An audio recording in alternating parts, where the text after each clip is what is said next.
Hey everybody, what's going on? Happy Aloha Friday. It is March 21st, 2025.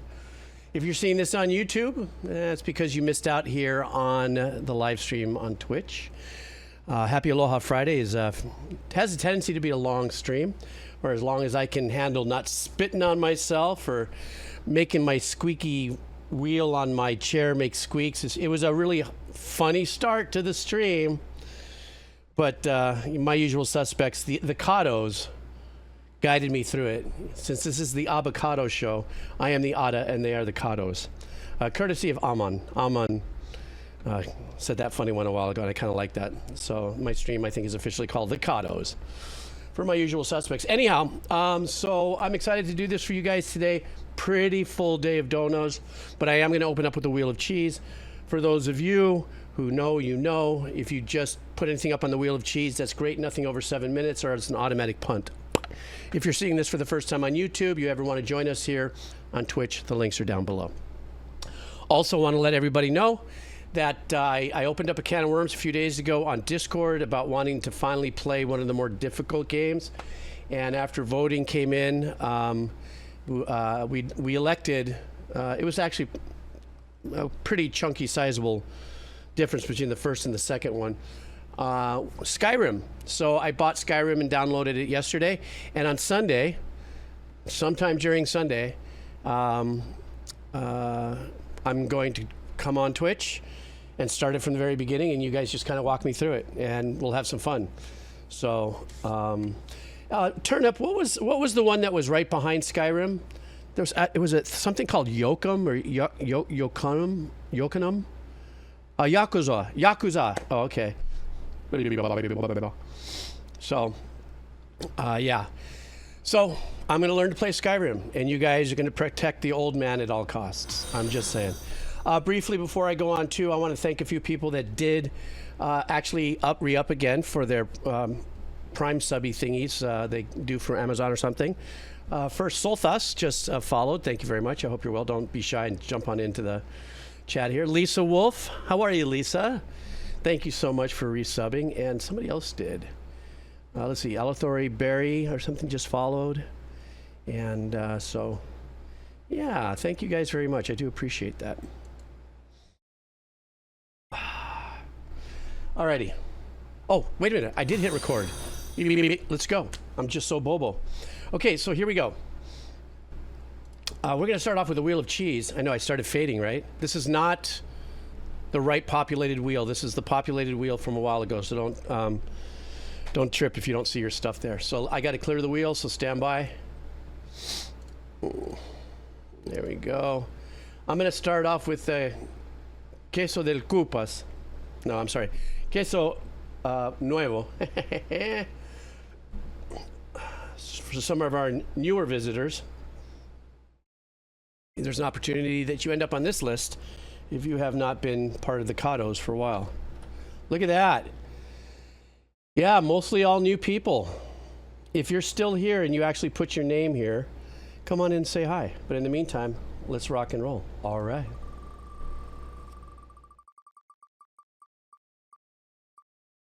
Okay. Bartholomew Bohr. What a cool name. Bartholomew Bohr. All right, let's see what Bartholomew wants. Okay, we're starting off with Aimee Mann as an artist. And the track we're going to be listening to is called Voices Carry. I wonder if this is a cover. What was the name of the band that did Voices Carry? I don't know. Well, doesn't matter. We're going to listen to Aimee Mann do Voices Carry. Let's do this. All right. Ladies and gentlemen, one last song. This song I wrote a very long time ago, and for a while I didn't play it because I thought parts of it were kind of dumb. And then recently I sort of feel like it's weirdly appropriate, and I'm not sure why, but we're going to play it tonight. Jonathan Colton, please come and help us play a music.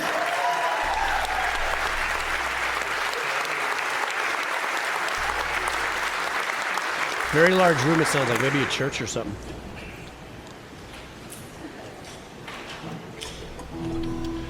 Jonathan was 15 when this song came out. Age shaming.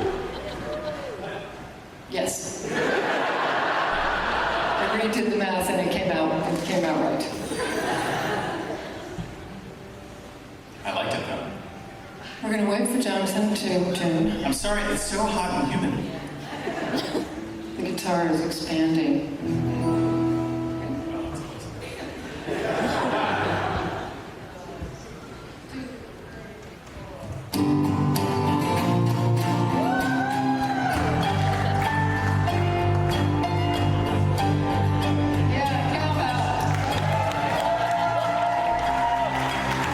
Cowbell, she's got cowbell in there. Christopher Walken hanging out.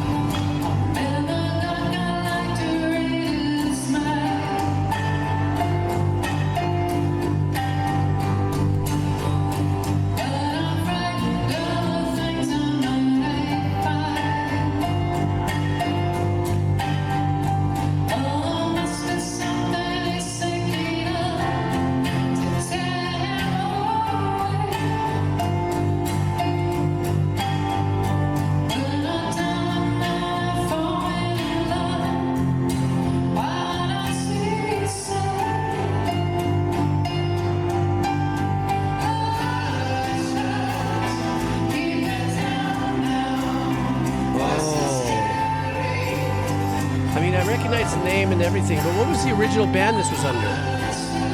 Was it just her as an artist, or was there a band that she was the lead singer in? I don't know. Ah, till Tuesday. Got it.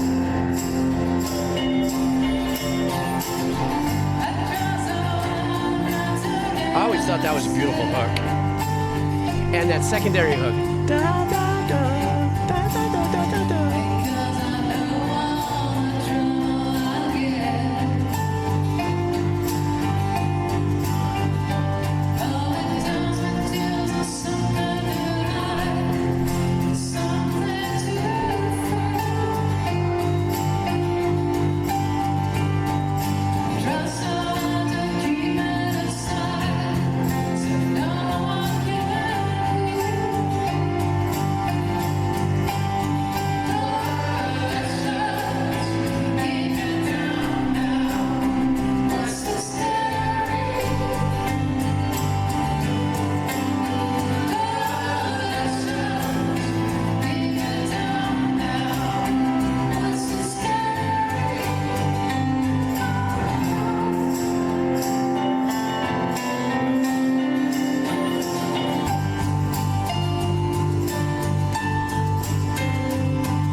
So I understand how some people may not vibe with, you know, a rearrangement of a great hit song, because the other one's really heavily embedded in, you know, our theater of the mind. But stuff like this, I really, I don't know, there's just something else about the feeling of acoustic rearrange.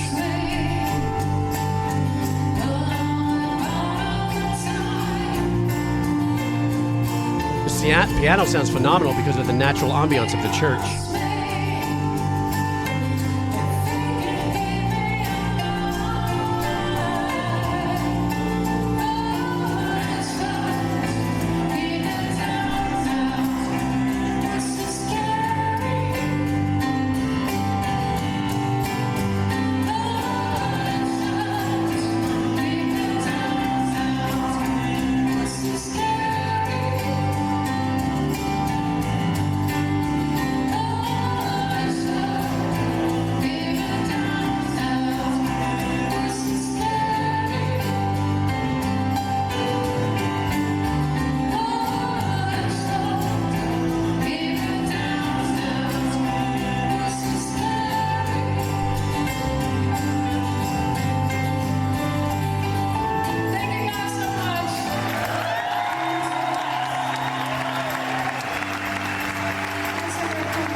That was great. What a wonderful way to open up the stream.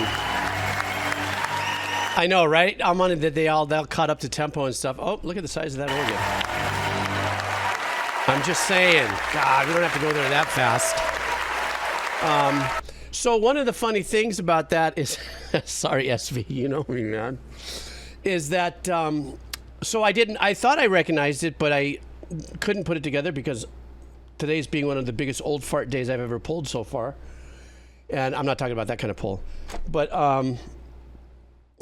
then what actually got me into it was the piano. Da, da, da, da, da, da.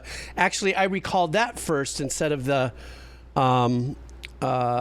melody of the hook, and then it came together. And I have to admit, when I first heard that song way back in the 80s, it was the 80s, wasn't it? I always thought, you know, it's a nice mellow jam, but what a powerfully well-written hook. And everything that encapsulates what is a good hook. You know, I'm not talking just strictly by dynamics as it gets a little louder, but by the melody. No, I can't get up there. Da da da da da da da da da da da. And then the answer back with the da da da da da da with the piano. It was like there was this inescapable two-prong hook. You know, what do you call in a hook? What do you call the blades that go the opposite way in a hook, so you can't take it out quick? And there's a name for those little things. So that's what I always loved about this track, and it was nice to see this, you know, perform like this acoustically. So thanks for bringing this in, Barb. Yes, thank you. So yeah, that was great. Okay, one more wheelie cheesely, and then we'll get into the donos. Let's see what we got here. This is going to be queso pobre, queso de prisioner. Queso pelotudo. Okay, wait a second. So let's see what we got here. Let's see how bad it is. Oh, not too bad. I've seen worse. You guys ready for speen? Okay, here we go. We speen the cheese. Let me stop it.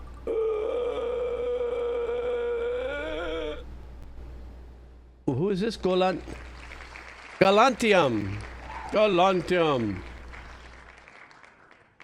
Let's see what Galantium would like here. Galantium wants us to listen to music from a game. And the game name is Kirby. And what is this? I'm sorry. Oops, did I lose it? Ah, frick.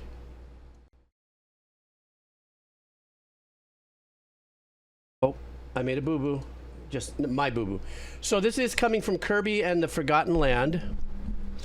The name of the track is Battle of Blizzard Bridge. This is by our user Galantium. Are you here, Galantium, by chance? Hey, there you are. Galantium came in and said hi. Everybody say hi to him. Or her. Sorry. Don't know. So congratulations. This is a blasting fast jazz fusion piece that underscores a boss rush along a massive abandoned bridge. Sounds stellar.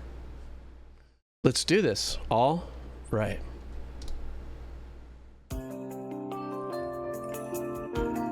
Oh my God, that old D50 Rhodes sound.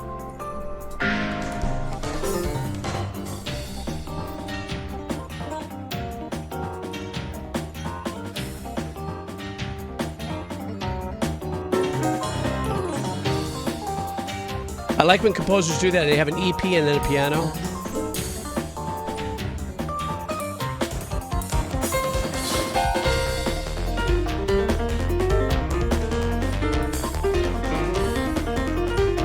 Do you hear how the electric piano is holding a rhythm in the back?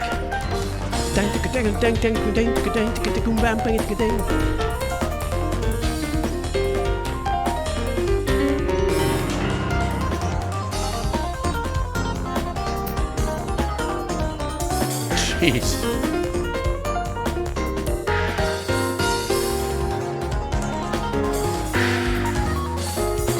Sounds like I was sitting at my uncle's house during a rehearsal. This is great.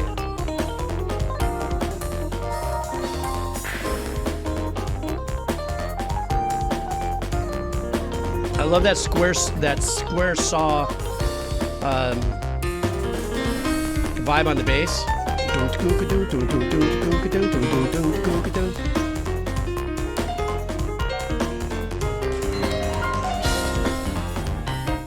But I think that bass is hanging the root.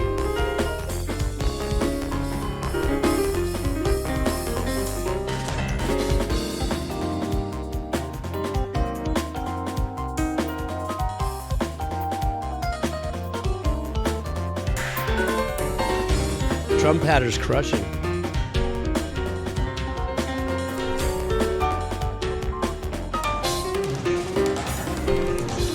Ooh.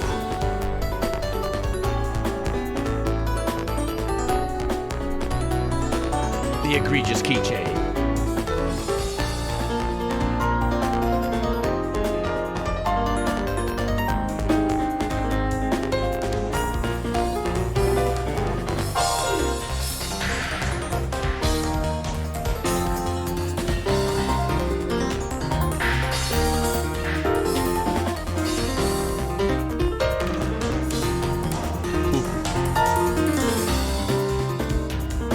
This isn't a video game. I love that. In what other platform in any other place in the world where with a cross-section of people would get exposed to this music? It only has to do with games. I mean, that's why I think games have been tremendously extraordinary important in how music has been heard around the world. You guys agree?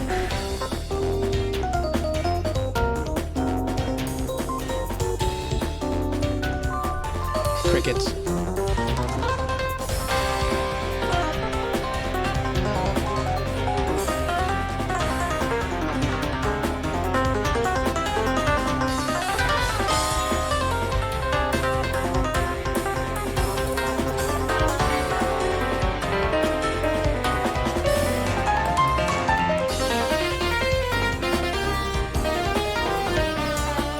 ¿De veras? Tonto.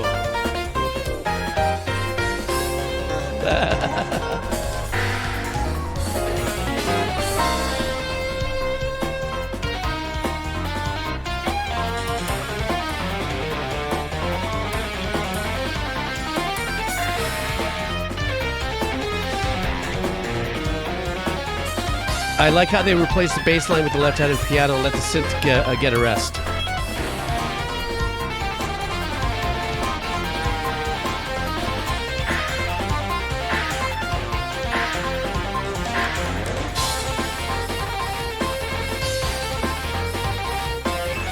The drummer's been crushing it through this whole thing.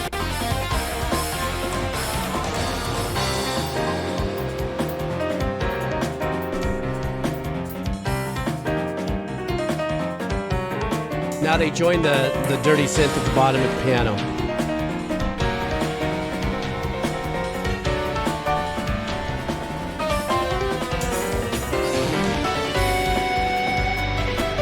Not many people know of tribal tech. I should have known you do.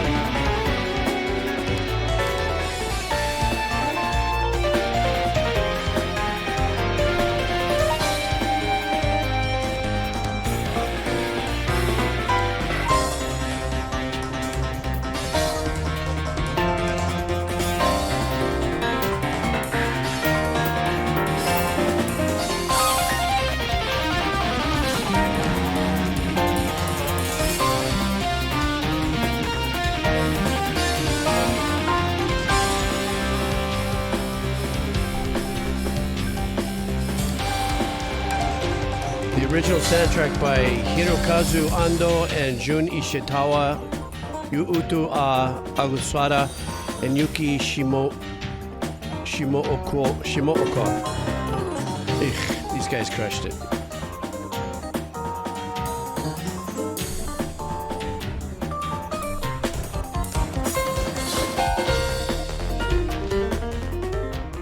Oh my goodness. So apparently that's the loop point for the game. How many million things did we love about that track? I loved how it opened up. It just reminded me of an old cheesy D50 Rhodes patch. And like I said earlier, I love when composers are not afraid to say, okay, I'm doing one pass with, you know, the Rhodes and they got another pass with the piano. And there are no rules, you know what I'm saying? It doesn't matter. It's not like, oh, you shouldn't be doing that.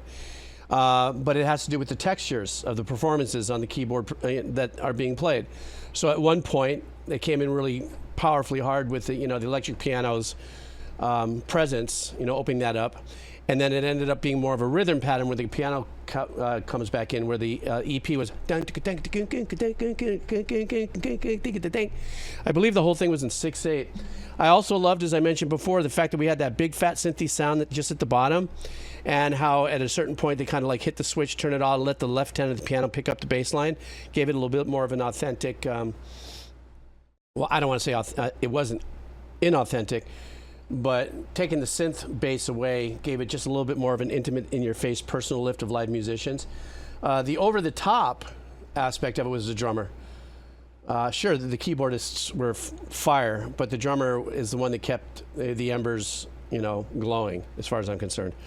So, once again, like I said earlier, only in the world of games, only in the world of animes is it that music like this still exists and lives and also impacts people's soundtrack in life, right? Even if they never buy this track. Even if you played Kirby and you've played through this and you never even buy this track, anytime you hear this track for the rest of your life, you're gonna go, oh, bro, that was Kirby when I was a kid. Oh my God, I got my first pube playing that. I was like, oh, I remember, whatever. You know what I'm saying? I'm just saying. That's what I'm saying. All right, that's it for Wheel of Cheese. I am going to now get ourselves into our Dono catch-up. We do have a shit ton. So hang in there. If you decide you want to bail, because it might take a while, I fully get it. You know where the VOD is, just in case you catch up if you can't hang out for the whole thing. So, yeah, that's what I'm saying. Ouch. Yeah, my filters have been changing as I've been going on my streams. I apologize, Les Sans Muse. My brain cells have not been correct since the surgery, as I'm going to use as an excuse from here on in. All right, guys, we're going to start with our big cashing out of our donos from the 19th. So I've got 7 here. And so we're going to get through that, and then I'm going to go right to, all the donos for today. So you guys hang in there. The first one is Jake in Vienna. Jake in Vienna, Jake in Vienna, Jake in Vienna. $40,000 dono. And that's very kind of you. I don't know where you managed to get all your money from. Actually, kidding, because it is his 40,000 point cash in. So, Jekin, here we go, my friend. The band or the artist is called Hollywood Principle. The song is called Breathing Underwater. And his message to us is this track actually was featured in the game Rocket League, but not as an OST, I believe. The game has featured quite a few tracks from the artist over the years, but it's my understanding that the game doesn't own them, as is usual for the industry. They just like to change up the track and play on the menu that plays on the menu in the screen every so often. A slightly unique situation that I thought was interesting. That is interesting. You know what? I might actually, Jakin and gang, since I did that last track a couple streams ago with Misha Mansour, with the latest track he did for the game, I think I'm going to lean on him. I think I'm going to get him to come in and do a short little interview too, as far as maybe those are things that we can ask him.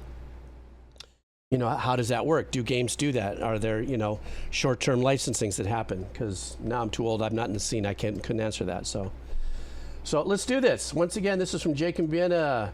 This is his 40,000 points. And this is Hollywood Principle, Breathing Underwater. Here we go.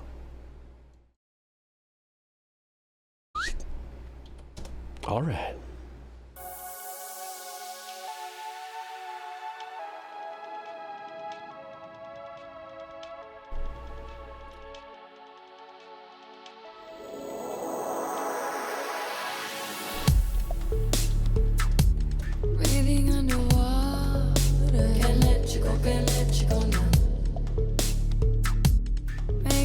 So hard. You got to know now. Ooh.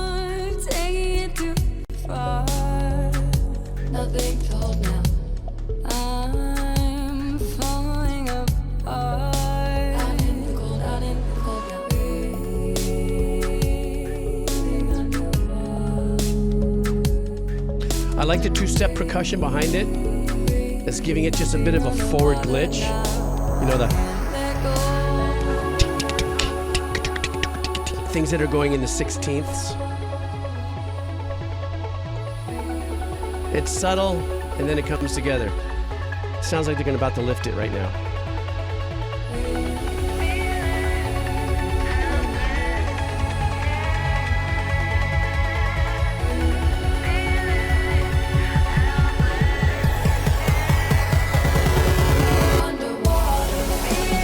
That noise reminded me of that game I used to play in the 70s. Galactica?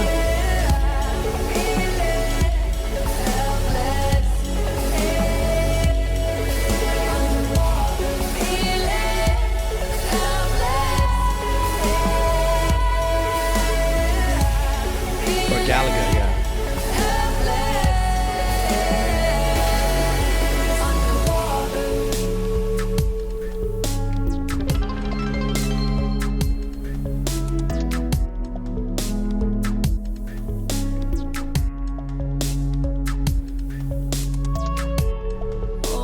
You get a lot.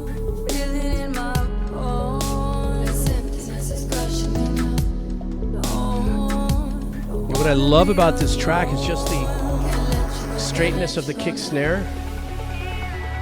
Without a hi-hat, gives so much beautiful ambient room for the vocals to really marinate, as I always use that word.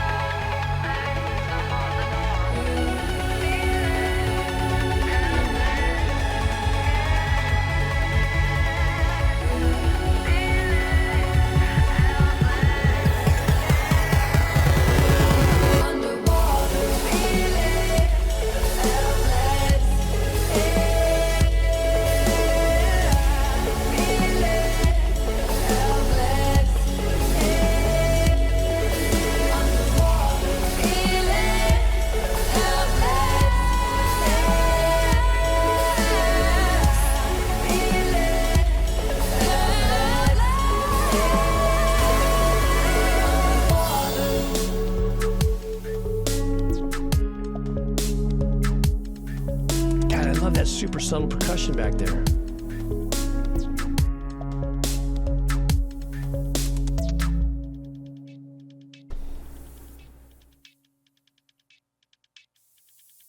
They're letting it hang out there like little dingleberries.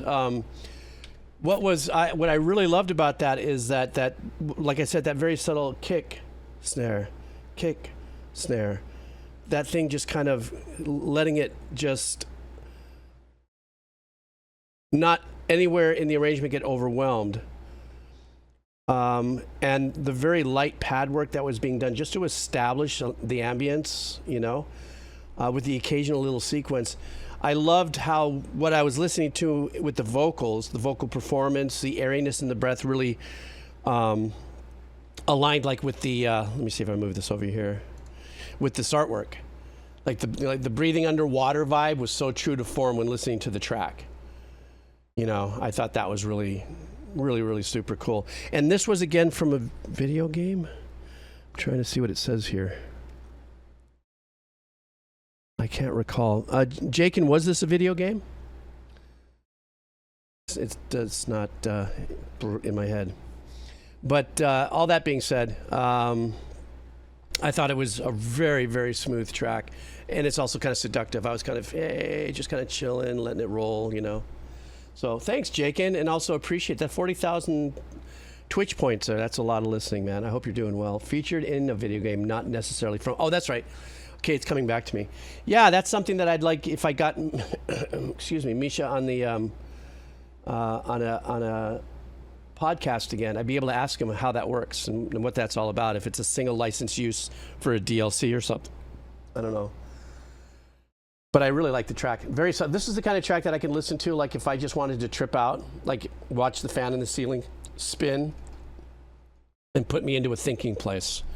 You know, not an overthinking place, obviously. So, but anyhow, thank you so much, man. And I hope you're doing well. And I hope you have a killer day and you have a great Happy Aloha Friday and great weekend. Thank you so much. One of my original Kados, you know, Jakin. Ginger, You is next. For Ginger, we are going to be listening to another Vylet pony, the Wallflower equation. Thank you so much for being open to music discovery. Oh man, that's what we do here. That's our whole thing. You know, that's definitely our whole thing. That's what I'm excited about. That's what makes me want to turn this on and even do it in the first place, is just learning all this great music and stuff, or being put through it. I say that with love. All right, so the message is I was going to do a lighter song this week after I put you through what I did last week. But then thought, nah, I want to do some more soul crushing. This time, one-woman band, Vylet Pony. Again, this is from the concept album Monarch of Monsters. Song is the Wallflower equation, which is about the anti-hero main character, Wolf, wishing to inflict extreme violence on those who abuse her. I know the artwork on that other one you sent was very heavy. Oh, wow. This comes with lyrics, too. Okay, I'll read the lyrics then while the gang listens to it. Okay, here we go. All right. Oh, it's the same artwork. Okay. Well, at least I got the lyrics now.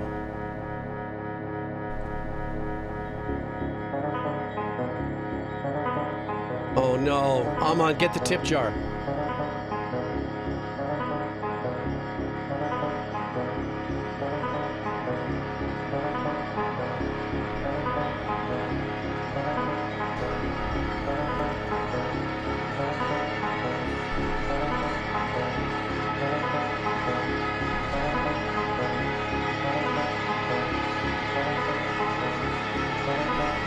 You know what's badass is how this composer is using that 3-note combo I've talked about before.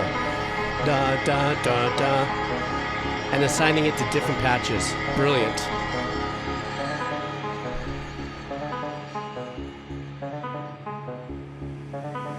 Driven by the fire, twixt the ashen mire of their hearts.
I don't know how he turned it on. Now a 9-letter word, my visage erased.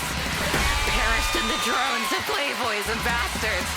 To our house, to our wealth, yet he is no one, a mere fool! Hurry, his silence is heralded in. Perfumes of gunpowder and meat. We're on the yoke of singed flesh. As soon as the conspiracy's daughter. But then the blood be forgotten. Burn the wallflower. Loneliness empowers.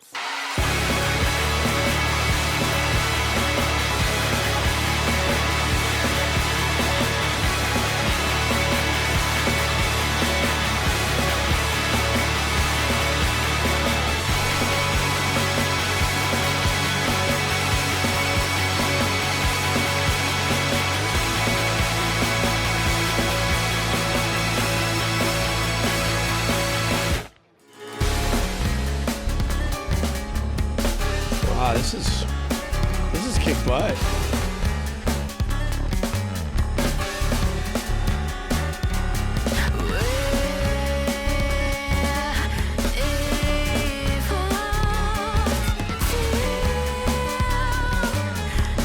Got a love the closed mic intimacy of the kit engineering.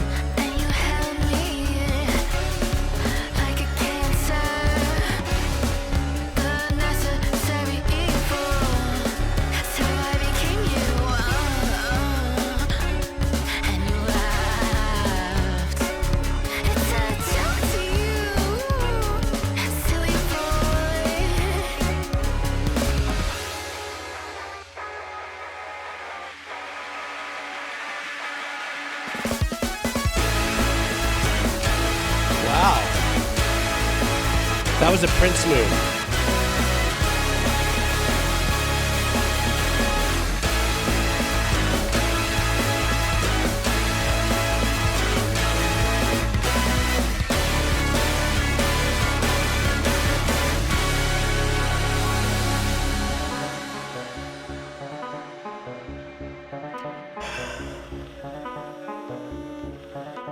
This composer knows how to pull you on a journey.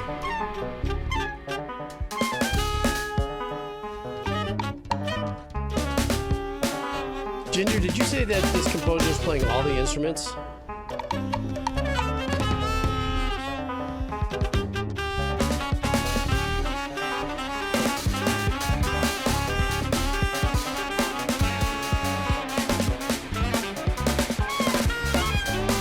Wow. She's tremendously beautifully conflicted.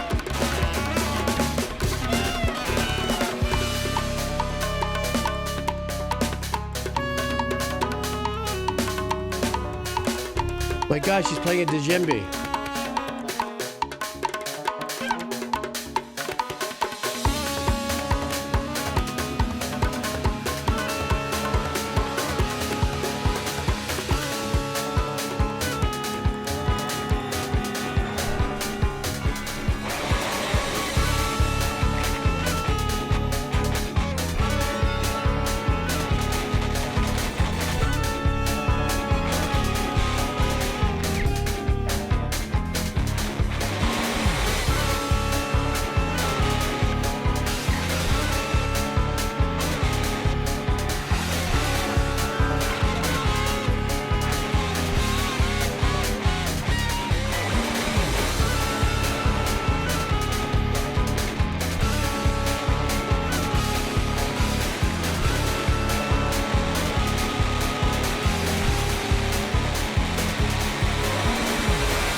She's playing the bass as well, huh?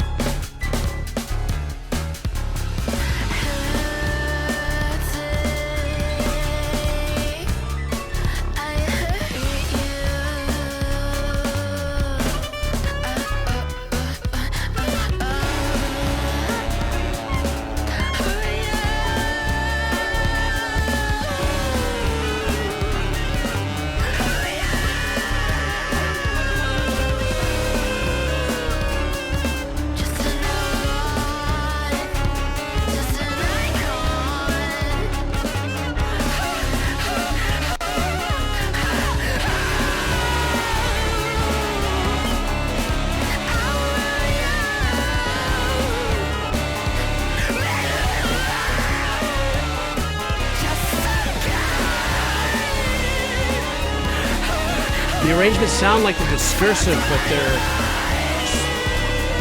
so chaotically, incredibly interwoven.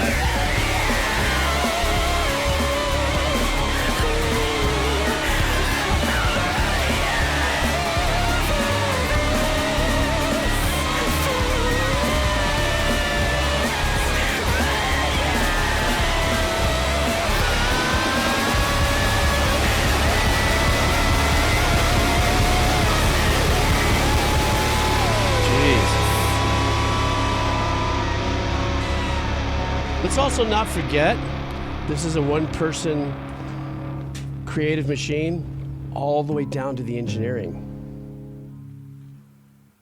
That's gnarly. Now listen to what she's doing.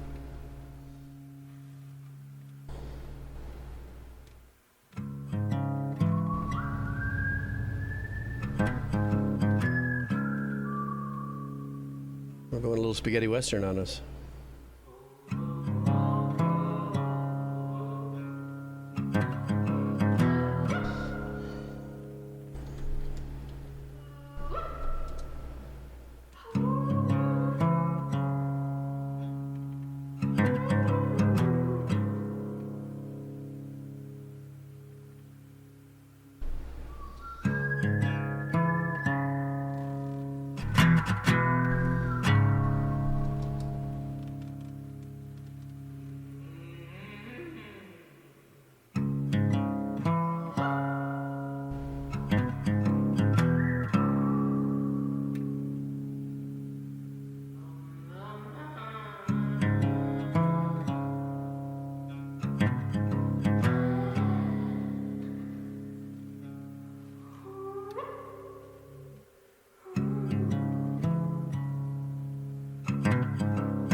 I like how the acoustic guitar thus far in this last section isn't over tricked out with side chaining and stuff. It's quiet, it's mono.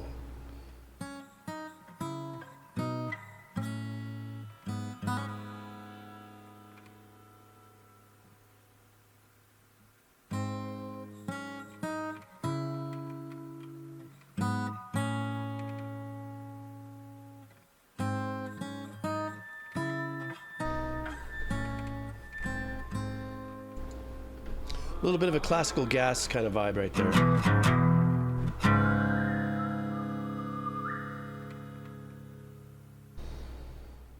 Ginger, what a heavy ass track you brought into us. It's a great track too. It's a learning experience, you know. If you can get me to shut up long enough to not say anything for a couple minutes and I'm just listening to it, for me, I'm just absorbing this as a learning experience. I could only imagine what's inside the mind of somebody that's extremely creative like this. And not only that, can play all their own instruments, and they want to, you know, they want to purge all of this energy, kind of exercise it, if you would, in such an incredible way, in such a musical way. I noticed on the chat, you had mentioned that there was also, I guess, part of maybe buying this on Bandcamp or something. It comes with like a 77-page storyline that goes with it. So this is all a much bigger thing than the bits that you're breaking me off with here and sharing with us. But it's a tremendous talent. And this is where you find that this composer is just as equally as talented as a musician as a composer. Where I, on the other hand, am the other way around. I'm not that talented as a musician, but I enjoy composing. But you guys understand that, right? Like, composers don't necessarily have to play a lot of instruments in order to write for things. Like, well, my dad, for instance, he never played violin, oboe, clarinet, bassoon, tuba, timpanis, you know, violins, violas, cellos, strings, piccolos, harps, or anything, but yet only with the piano, which is primary his instrument, he could write for those parts with knowledge and stuff. But somebody like this, Ginger, somebody who has this kind of talent is an absolutely extraordinary talent, just mind-numbingly, you know. So I thank you for bringing that in here, seriously. Even though it was long, the listen was starting to fill my head a bit. I appreciate it. Kazi, you're right. You know that. For I am the decomposer. Okay, next up. How about SB? Let's see what we got here for SB. This song is called Nightmare by the band Polaris. And, oh, Jake, how are you? Or Jake Zira. Thank you so much for another resubscriber. I appreciate it. One of my legendary or legacy Kados in the Abba Kado show. So anyhow, let me see. Where's Espy? Is Espy here? Did she pop in and say hi? Or maybe... Oh, there you are. Hello. There she is. Okay. Good morning, Abba and the Kados. I love that so much. I've requested Polaris before, and you dug it. This track is from the same album as the previous track, Fatalism. This official video is also special because it was the guitarist Ryan, because it has the guitarist Ryan in it. He passed away in 2023. I've been fortunate enough to see Polaris 3 times now, but only 1 gig with Ryan. I saw them at Knotfest earlier this month, and this track is what they opened with.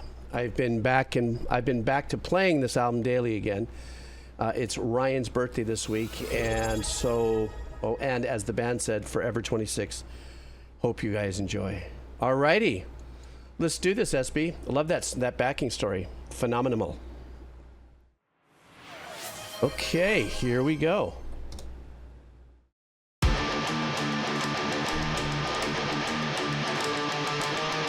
I should be subscribing to you, buddy.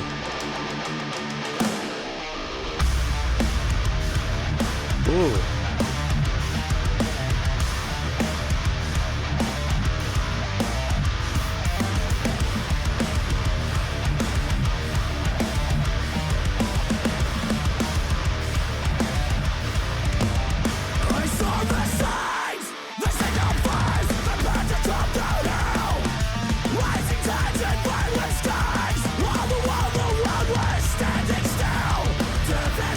I love the back and forth between double time and straight time right there. That really makes that riff stick out.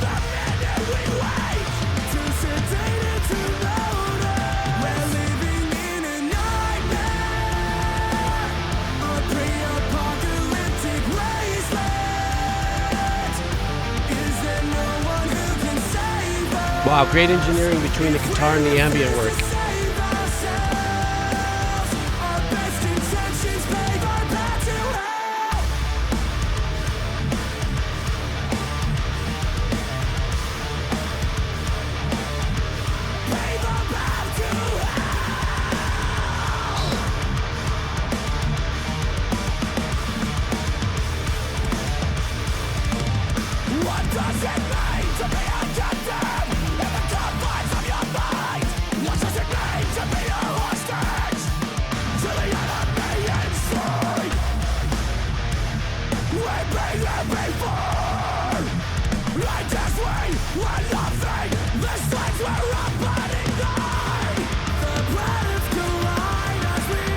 I love that transition into the clean vocals.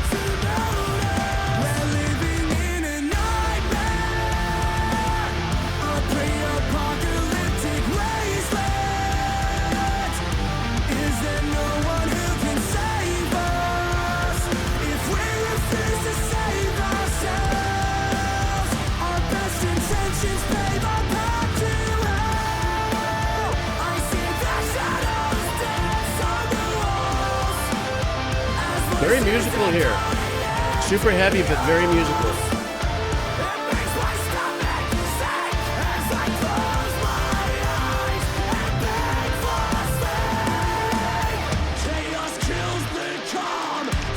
Oh, I love what the drummer's doing here.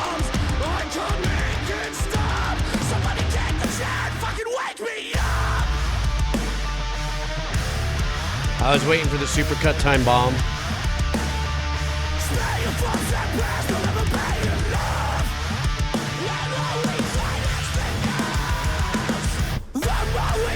Ooh, nice. A little sticky, tricky dickery there.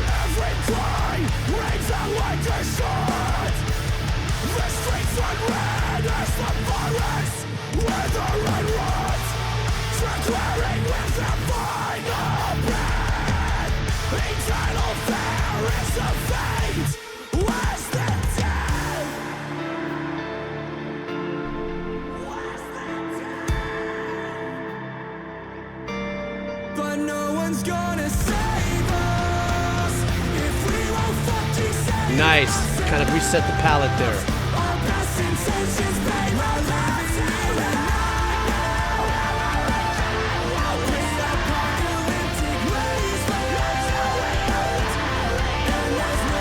Love the arpeggiation in the back going on there. Right there.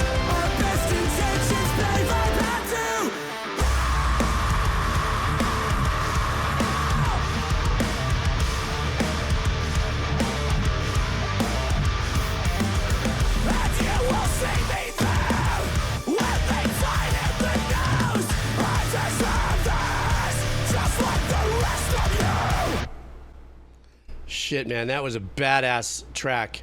The video was smoking as well. As I had said earlier, one of the things, SB, is this the guitarist that passed by chance? Really, for lack of better words, just ball-busting composition, actually between the two guitar players. Oh, that is, okay. Between the two guitar players. I noticed that this guitar player, the one that you said has passed away, was holding a little bit more of the intricate details in the arrangements when it would come from the arpeggiations and the movements, while the other guitar player, which I'm sure he would jump in unison when they would have to just, you know, hang it out to dry in massive stereo ball busting. His arpeggiated arrangements there were really super standout. The voicings and the arpeggiations were really super cool, and to me that's important. You know, I don't, you know, clustered arpeggiations are fun and fine for adding, you know, anxiety to an arrangement. But if you can really find those really unique, sometimes even a 3-octave arpeggiation, because guitars, you can do that, you know, if you add the tapping. You know, you've got your 2 octaves that can stand in one box, and then if you add that tapping in there, you can really move it around and stuff. Another thing about the track was, I mean, it had your. I say this with respect, but it did have your typical growl, clean, kind of. I guess that would say metalcore vocal structure in its performance. But there were some really super unique, not so usually used turnarounds, almost as if they added half of a bar, you know, to their time signature to squeeze in just a note or two, which you can do still off of 4/4, but then, you know, everybody has to be in on the game there. So obviously that one place where I went, ooh, that was really super cool. But I thought it was a great track. And, you know, sorry, you know, rest in peace for this poor guitar player. You know, that's always hard news to hear, you know, when young musicians die. But SB, thank you so much. This is the kind of track I'm breaking off and putting on the Decomposer Lounge for sure. So thank you. I appreciate it. Next up, Hinderblur. Hinderblur, are you here, my friend? Hinderblur? There you are. How you doing, buddy? So we're going to be doing a song here from the artist Kinoko Teikoku. Kinoko Teikoku, or Mushroom Empire is the name of the song. The song is called Killing Time. And this is he says this is one of my favorite bands. They do an amazing job of creating soundscapes. This live performance is particularly good and emotional. All right, Hinderblur, thank you for coming in here from Team Kato. Let's see what we got going on here. All right.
Would this be considered maybe a lighter handed of shoegaze?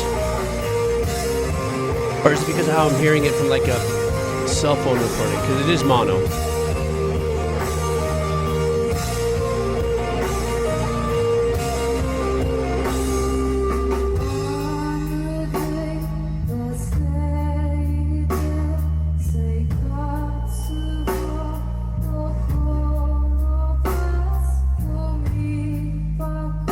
Thanks for letting me know, Yarwell. I'm still learning about shoegaze and the different variations. And next up, thanks. Welcome to the chat. Everybody say hi to the Nukados.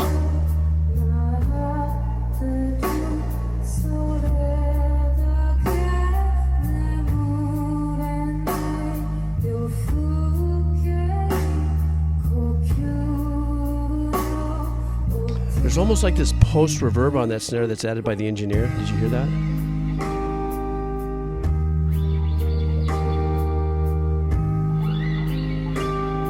So by the sounds of it, shoegaze doesn't always have to be in a washed bunch of distorted guitars for ambiance.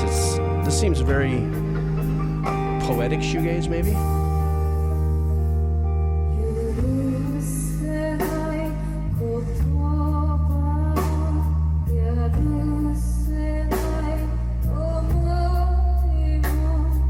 Do love her voice.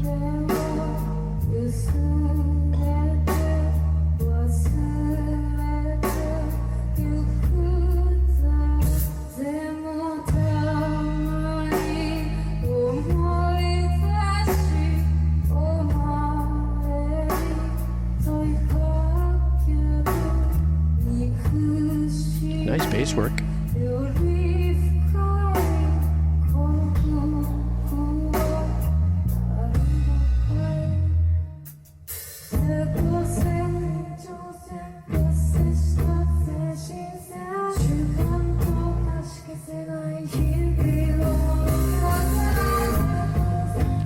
Emotion. This is what I love about shoegaze. It's like for the first time in my life, I'm actually re-falling in love with a genre.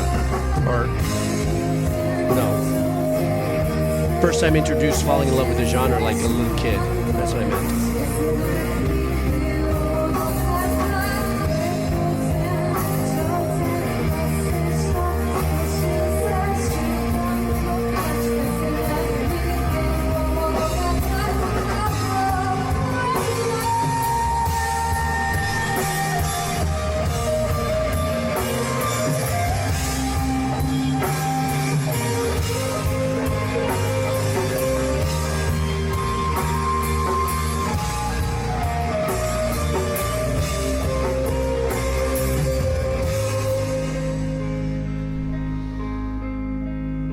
See, I really enjoy these dynamics as getting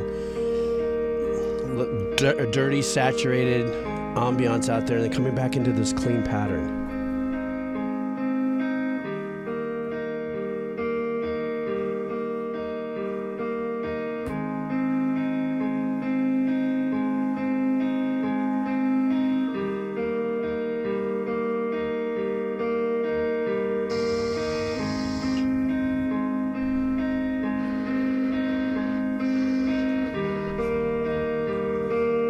That noise is part of the video or something.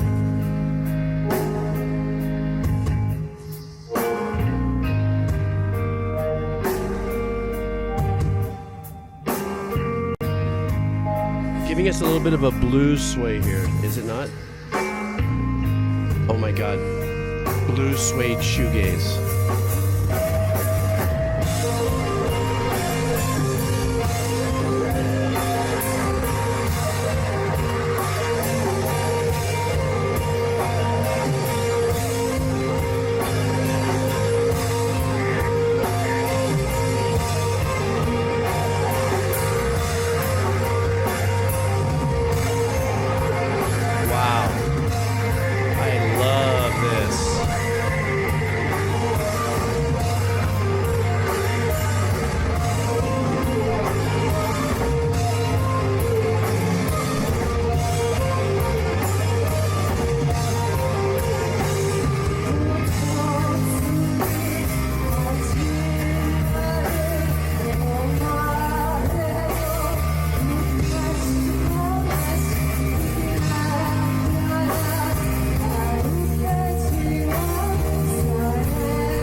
I don't know, guys. I know that one of our new chatters said that some people think it's too mellow. But for God's sakes,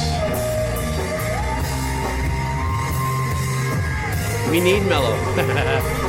And I don't even see it as being simple mellow. Whoops.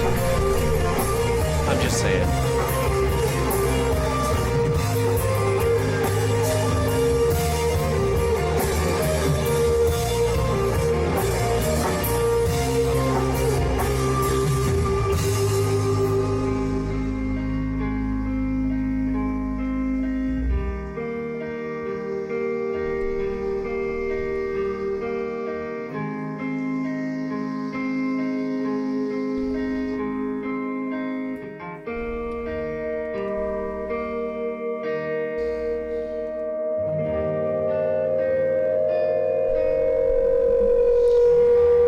I love the feedback.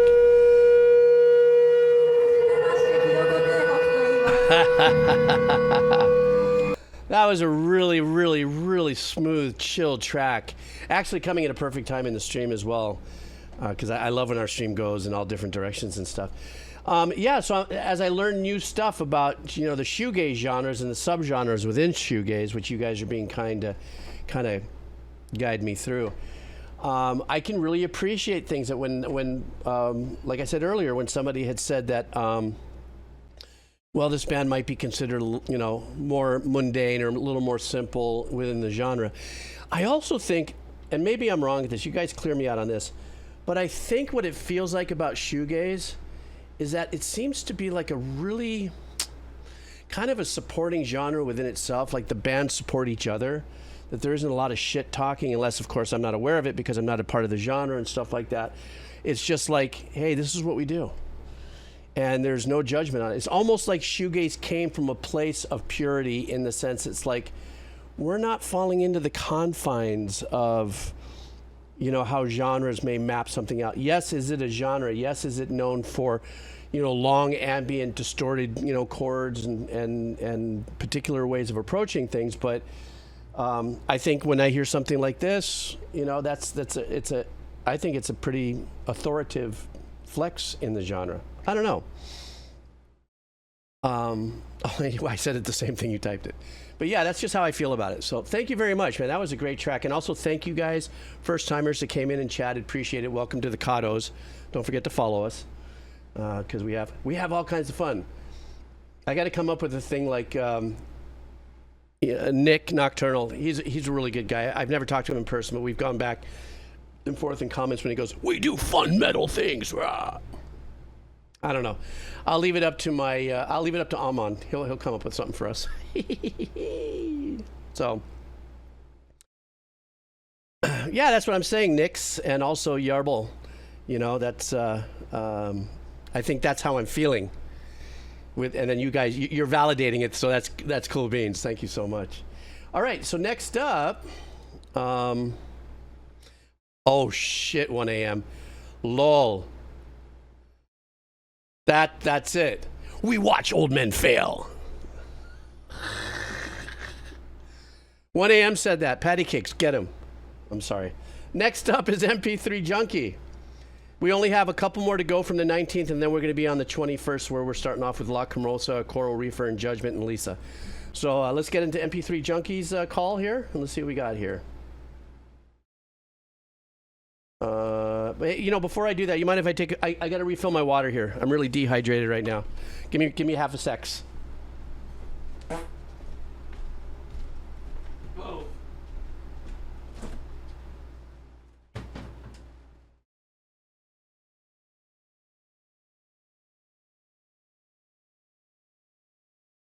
Filling up my canteen.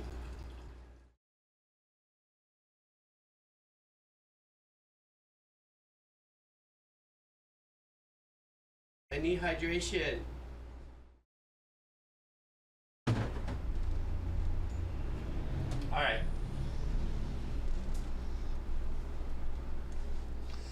Thank y'all.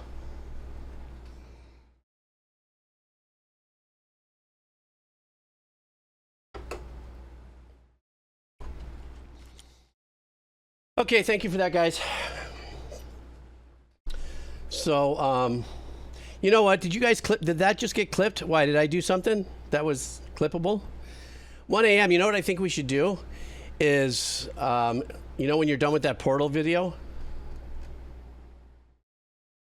Wouldn't it be fun to just thread together all the shit clips, all the clips that we've pulled, and just let them run at random and its stupidity? I'm just saying. I'm just saying. I think it'd be funny. All right, here we go. This is from MP3 Junkie. Oh, one of my favorite bands ever. This is Coheed and Cambria. And so the name of the song is called The Continuum 2, The Flood. And the message is off of their new album, Vaxis 3, the father of Make Believe, just released last Friday. Oh, wow. So we're really going to put some fresh ears on this, guys. So let's check this out. Without a doubt, with my journey through the Decomposer Lounge, Coheed and Cambria has been one of the most progressive musical bands from top to bottom, from arrangements, compositions, musicianship, vocals. Just kind of gives me Rush vibes. You know what I'm saying? I'm sure they would consider that a compliment, I believe. Wouldn't you say? Let's do this. This is Coheed and Cambria's latest track release.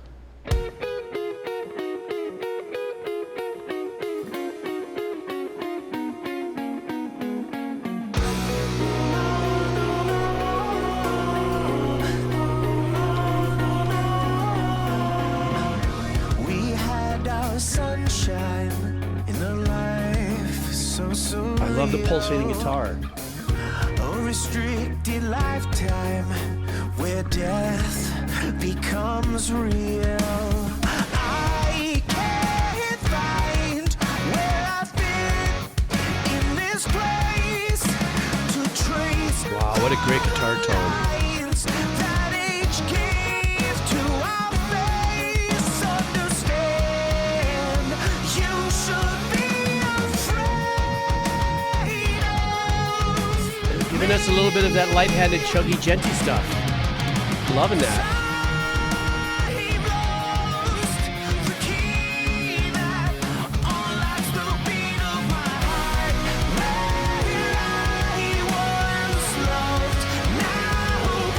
God, this is classic, incredible Coheed and Cambria hook construction. Background vocals and stuff. This is badass. If I could, I wouldn't leave you here to soldier onward, to face what you fear. The choice isn't mine to have my time erased. Will you remember I took up this space? Are you afraid of me? Got a little lonely vocal back there on that.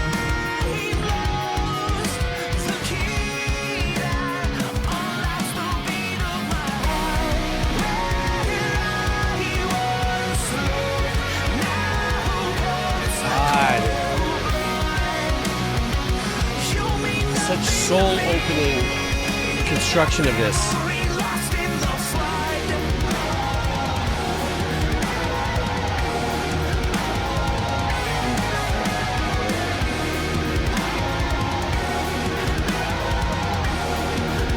Alice in Wonderland rabbit hole style composition there, you know.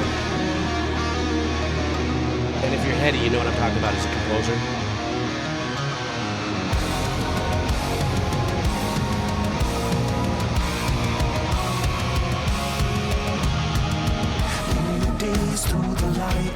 Saves me from what you cannot be. The mastering in Q on this is really unique. With the chance to leave, and I love it where it's sitting. To lose everything power illuminates.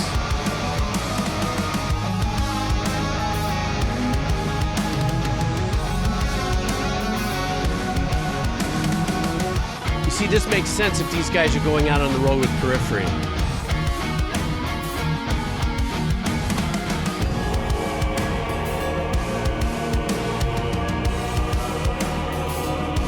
I love the drummer's work on the brass, the cymbals, the hi-hats, and everything.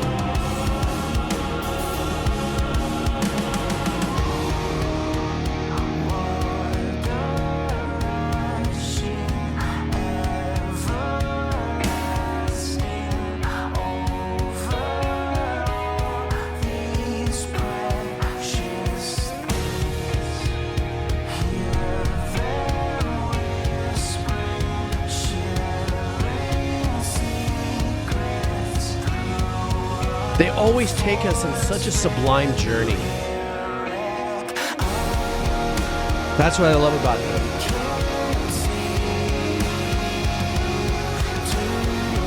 Oh my God, Mastodon's on that ticket? Jesus.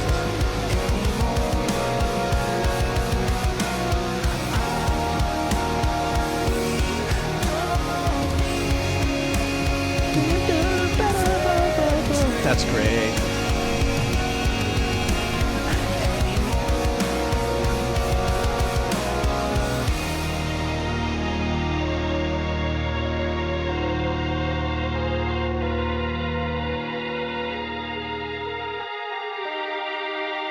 Kind of reminds me of a Lucy in the Sky with Diamonds vibe. I don't know why. Us old farts, you get it? Did you get it? I don't know.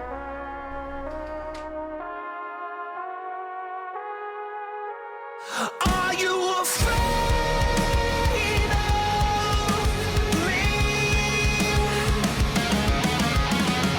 Time blows the key that unlocks the beat of my heart. Where I once loved, now comes cold. Yeah, his voice is unbelievable. You mean nothing to me, but a memory lost in the flood. These memories lost in the flood. God, what a great track. These memories lost in the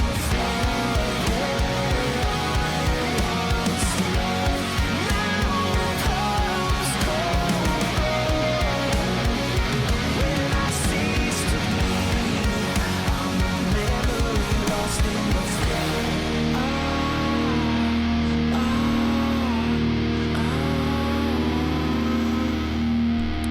That note.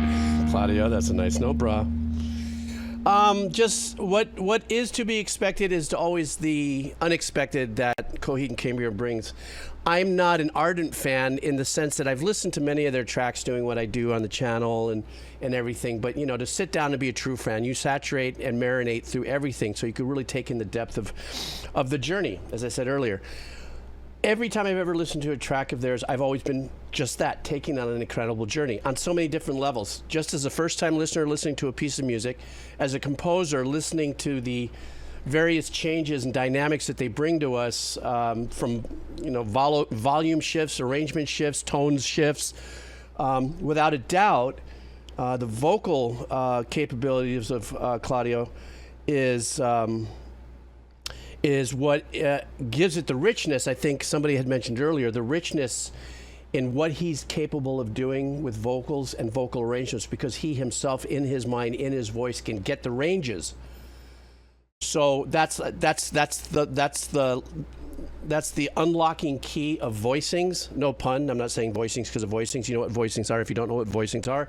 In multi-timbral instruments, the voicings could be very wide or it can be very clustered, and his command of that, of those nuances, because of the fact he could actually hit from, like, beetle fart to dog whistle tones, is extraordinary.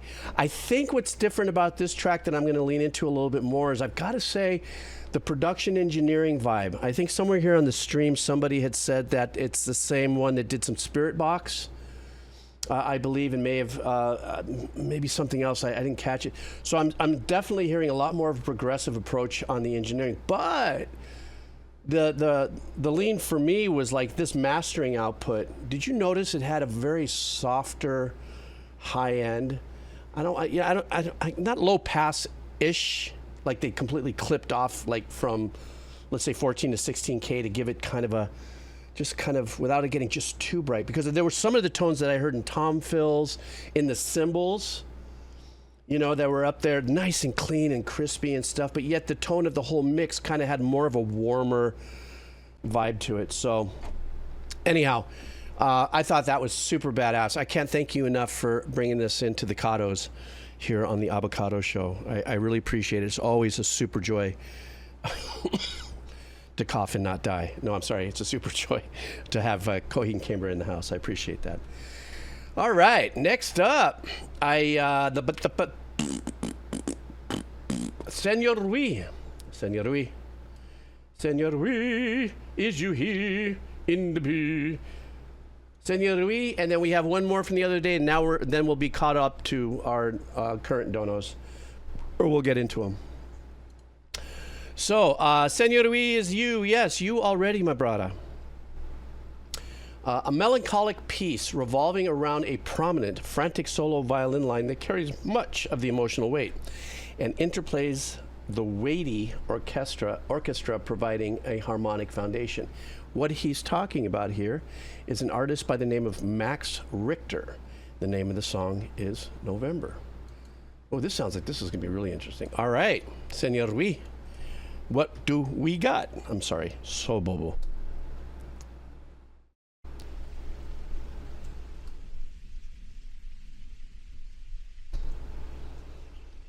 What is my problem today? Jesus.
I love the singular ostinato, but it sounds like that very high note is the violin as well in an overdub.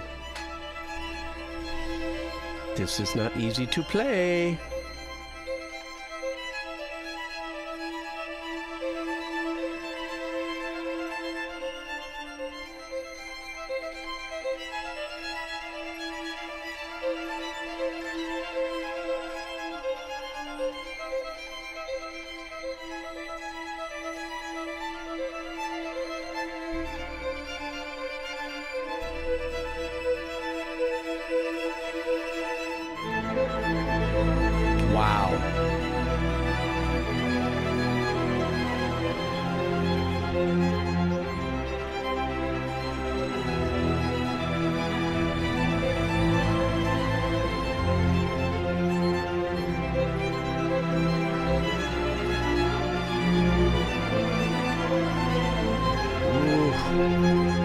Supporting arrangements.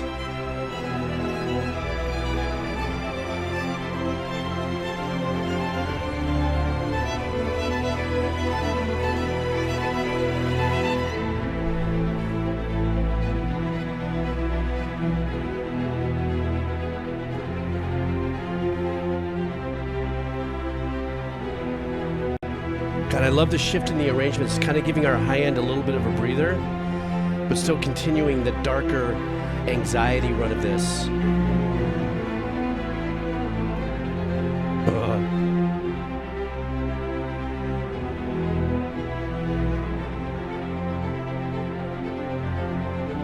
That's kind of the triplet writing right there. Da, da, da, da, da, da, da.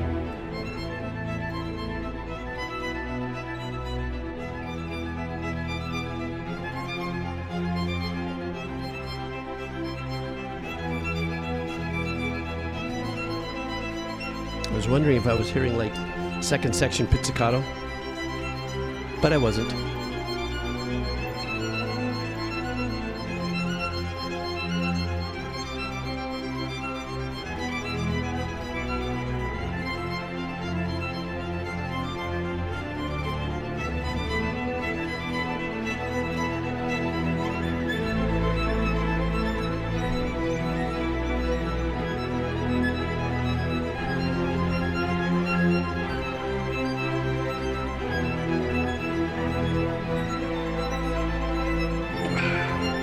The anxiety in listening to the performance of the violin playing is so wonderful.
Offensive, I like what you're saying, but to me this is like on an ocean that's kind of rough, sailing past a storm kind of thing with an open view coming.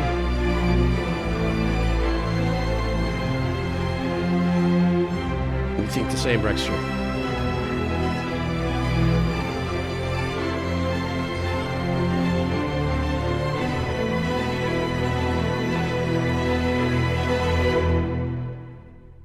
Was that it?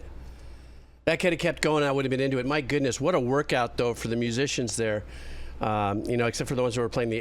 Yeah, I know. Unresolved is just waiting for us to go. Come on, where's the finish? Where's the finish? Minor or major? From minor to major.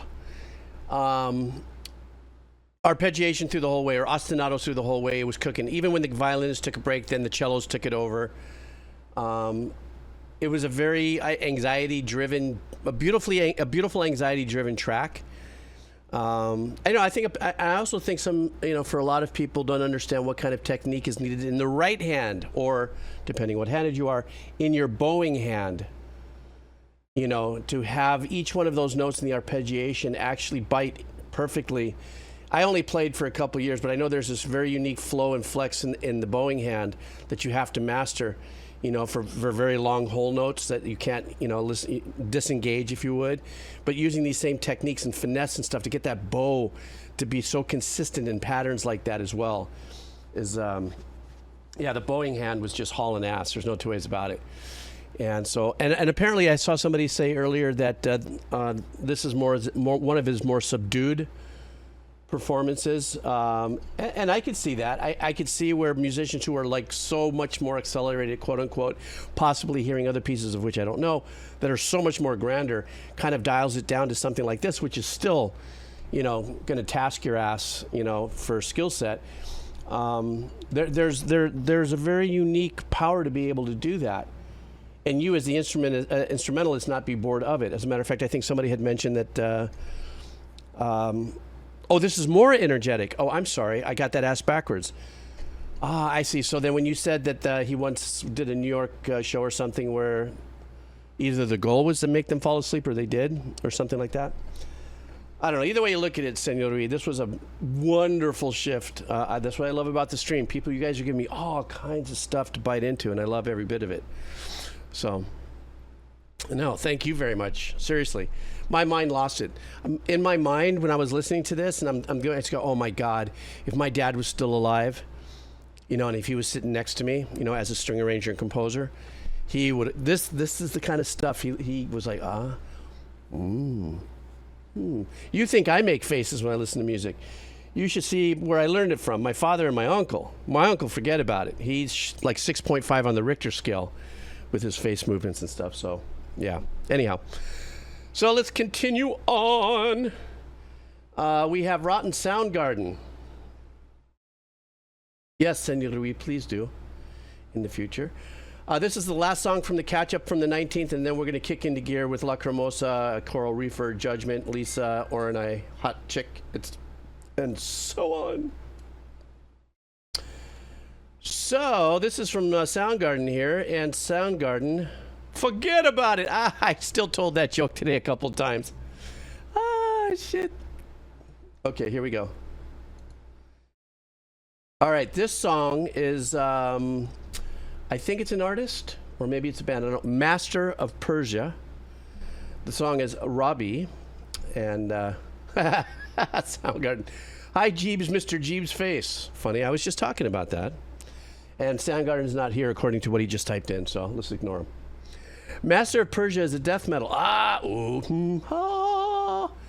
Is a death metal prog band from Iran. Oh, nice. Due to potential imprisonment and death, they live in exile. Wow. You know what it is? It was probably the riff they wrote. They couldn't put it together in that part of the world, and these guys did, and they thought it was probably underground Morse code. I'm sorry, I stray. This song title is the name of the first female Persian poet from 10th century.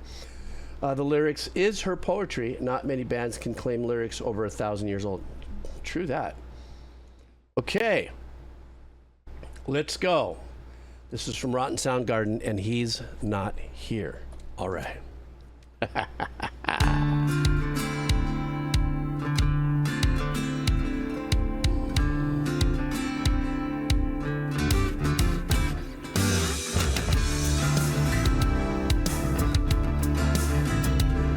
That compression on the kit.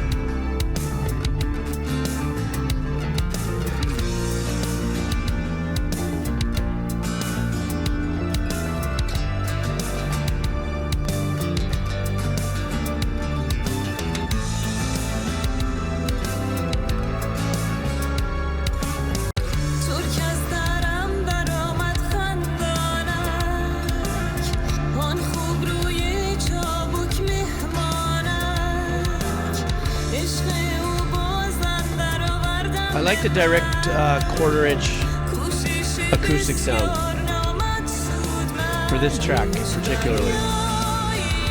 It sounds like that's the emphasis on the engineering and not mics.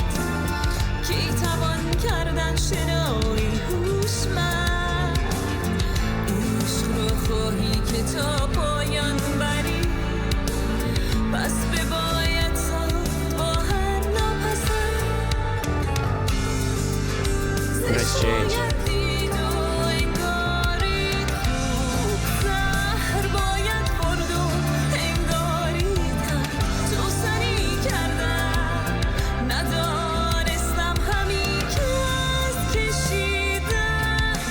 I love the meandering string pad in the back. I like this. Ooh, a little bit of an Al Di Meola vibe there.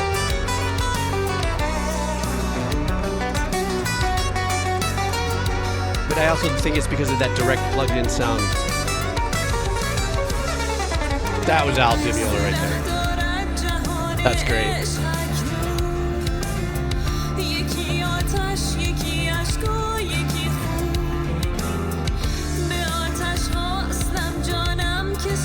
Bass player's working it.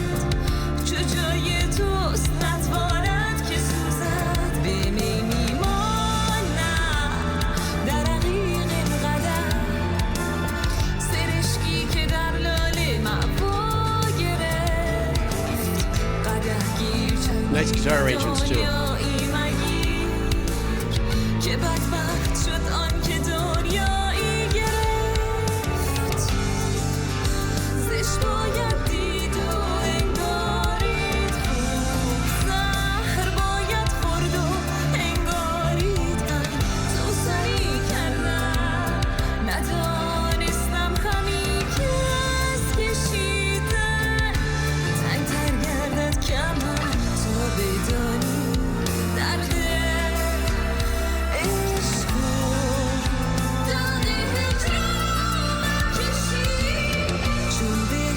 I really am in love with the meandering string pad in the back. really adds that ambience to a really beautiful melody.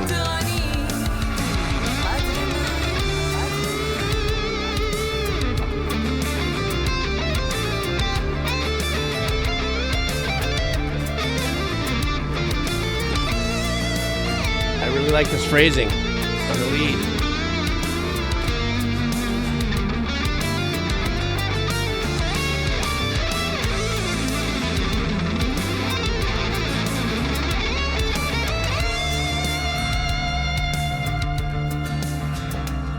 Nice spread with the delays and the reverb on the lead without mudding it up too much.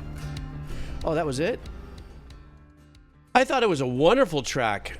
I for some reason though, I was expecting when it said metal and everything there. I was expecting the bangers to come out, but I love this track. What was really unique for me, and what I really enjoyed, is I identified the fact that these were most likely quarter-inch jack line in from acoustic sounds. There's that sound that it has, but it worked out really well here, and I really enjoyed it. Once I pulled my head away from that. And really got into their arrangements. I thought it was so well done. This kind of cantering in and out of minor major in some of their keys, I thought was really unique. But the truth be told, I'm nowhere near as educated. I'm so ignorant to the Iranian music structure, the kind of chords that might be used culturally, the kind of melodies that might be sung culturally and stuff. So I didn't have anything to say where I could say, oh, that sounds like a cultural pull from here. And especially since this production, obviously probably in a smaller studio, because that sounded like a TR-808 kit, for the drums and stuff like that. What is this? Yeah, that would be great if we get a hold of Henry Rollins and get some of that punk stuff from Iran. I would love culturally to learn more about it. I guess I could do that on my own. But as far as more Iranian metal rock, pop rock kind of stuff, I haven't been exposed to a lot of that, but love this track. And also just to know, even though I didn't know what they were saying, that these lyrics come from a poet from 1,000 years ago. That's pretty cool. That's tipping a serious hat, to your, how we say here in Hawaii, kupuna, your elderly present and past, so thought that was killer. Well, we're back for part 2 here on a Happy Aloha Friday here on the 21st of March. And if you, by looking at the chatte, the Kados, we are laughing pretty hard because I didn't know what the acronym JFC was. So I thought it was like Jesus Fried Chicken or something, but I was quickly straightened out. No pun. So anyhow, let's get going. Let's pick it right up. Now we are catching up to our new donos here for the day. I just had to refresh this really quick, and here we go. We're going to start with Lacrimosa. Lacrimosa, are you still here? I know you put this in a couple hours ago, and I was making catch-up. So we're going to be doing a song. From Fleetwood Mac. Hey, Lacrimosa, how are you, Ming?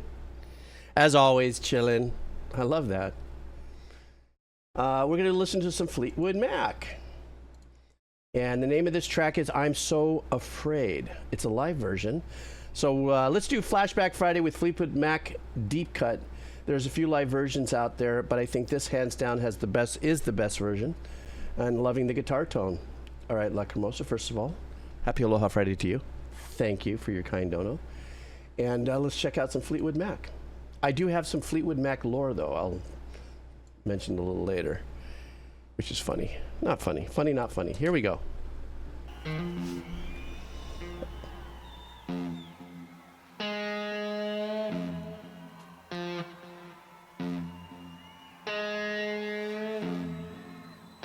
Wow, this is from 1980.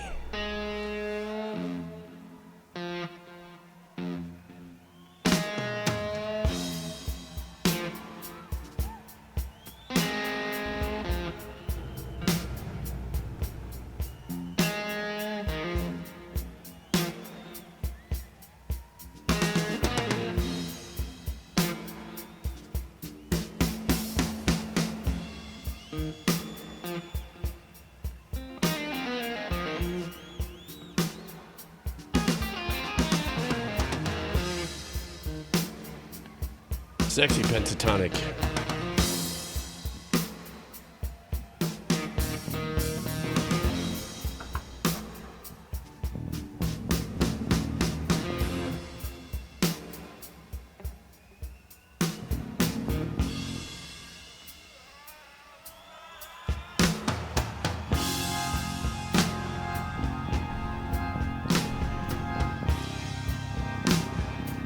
I love these longer jam band style entrances.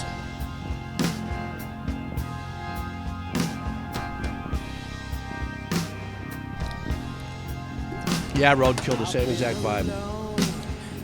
All the years, so many ways to count the tears. I never change, I never will. I'm so afraid the way I feel.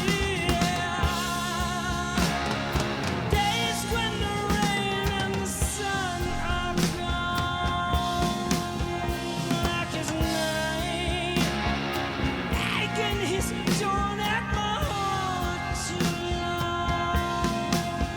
So afraid, so live and I'll fall and I'll It's not offensive. I was thinking about that, and that's exactly, I couldn't word it out. That's what I was thinking.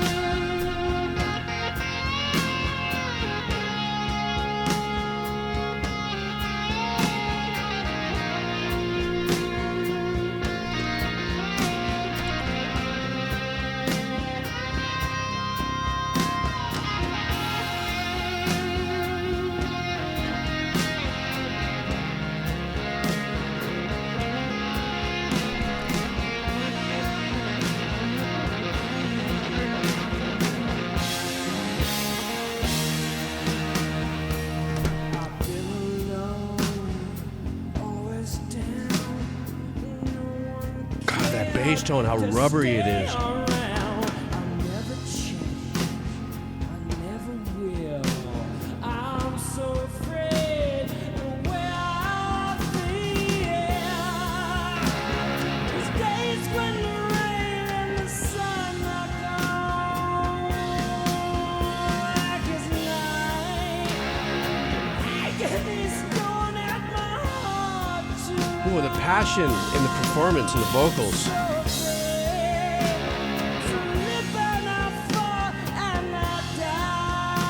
I also think the whole band internal drama was such an important part of the lore as well.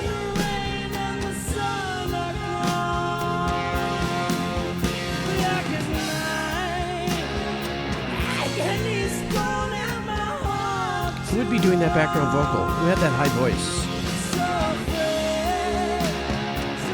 Is that McVie?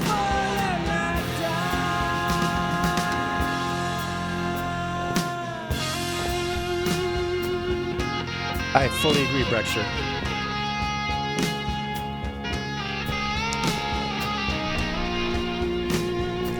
Could you imagine the drama that we're all aware of with the band unfolding in a studio? And turning the angst and the energy and the heartbreak and all the stuff that went along with it into these tracks. I think that's the utmost magic of it all.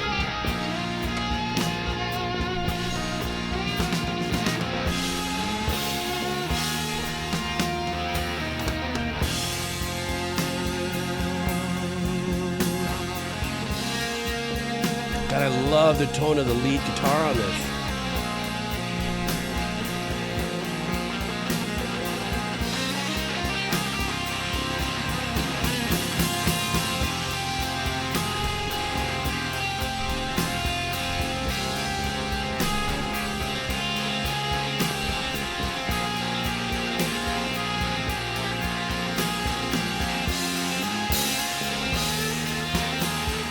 Jappy, that's pretty much what it is, but it had different iterations. It was very, very unique.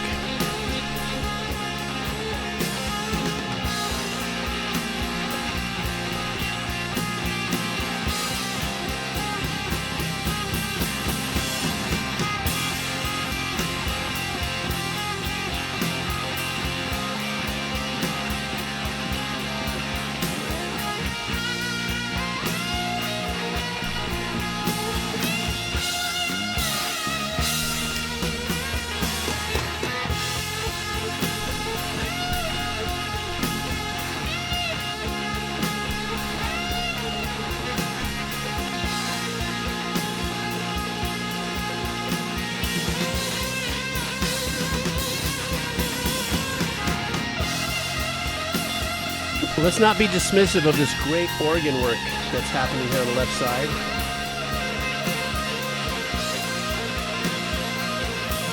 That's a really important part of this whole texture that we're listening to.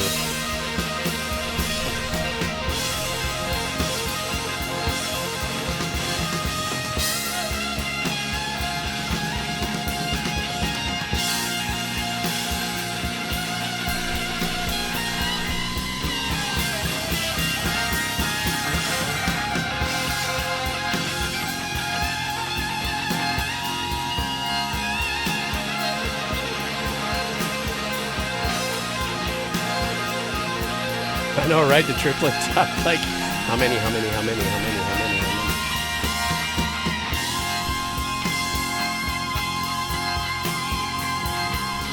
this was a time in an era, too, where the impactfulness of lead work like this and squared off within a box of a pentatonic scale can be as tremendously impactful than being everywhere.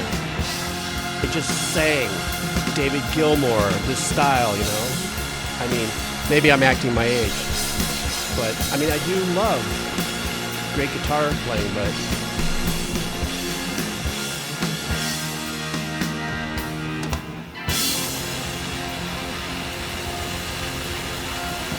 thank you, Cleveland, Ohio. You're the best.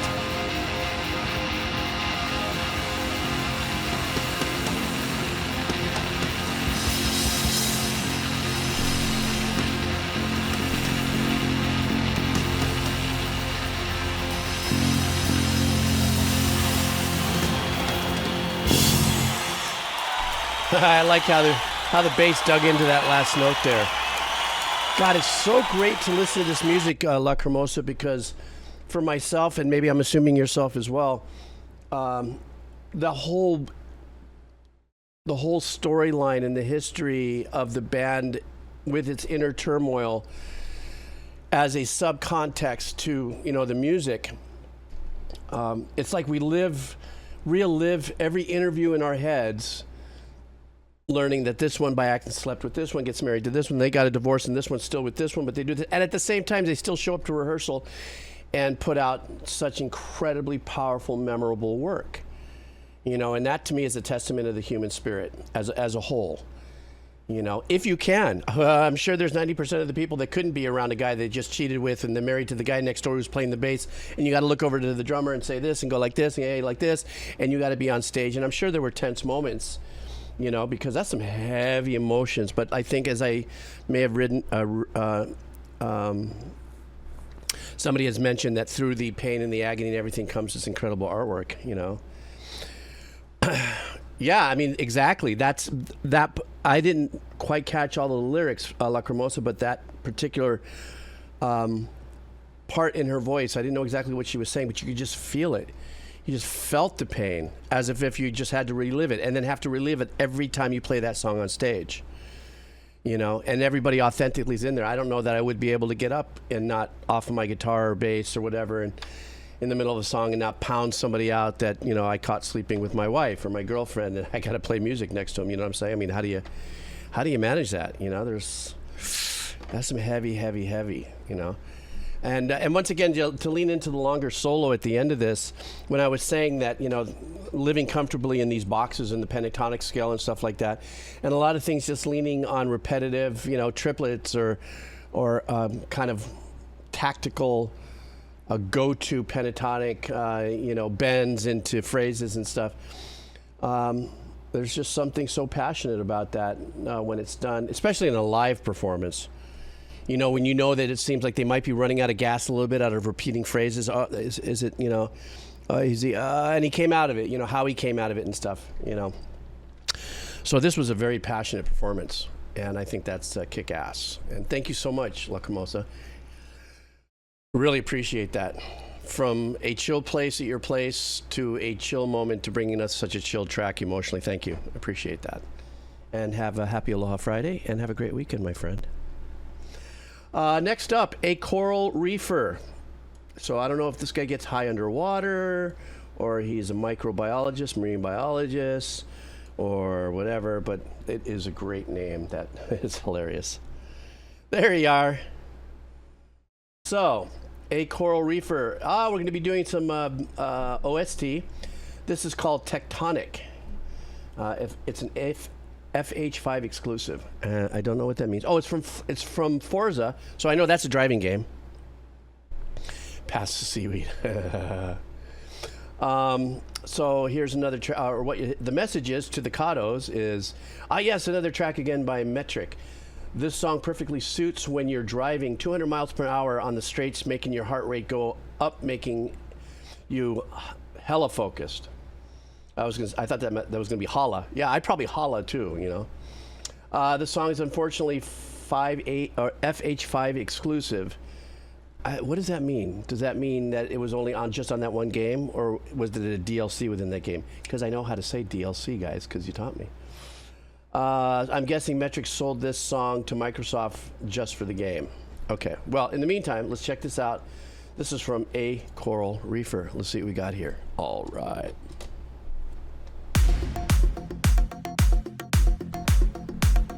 There's that Rabee house kick, that punch you in the chest tone.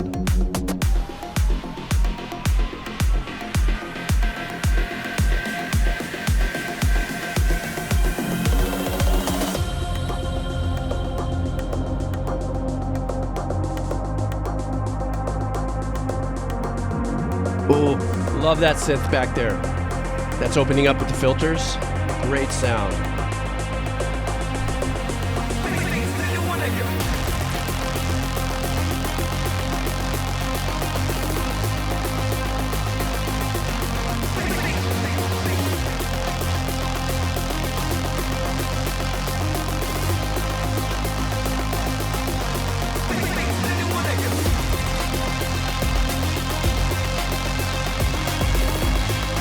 Boy, that's a really old school 80s style pattern with the kit.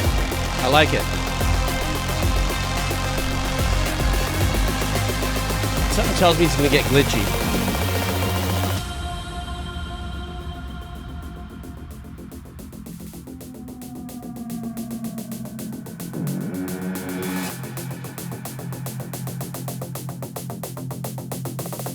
This crushes. I don't know, me too, SB. I'm like, where's it? Where's it? Okay, it wasn't going to be as gnarly as we thought. The anti-drop.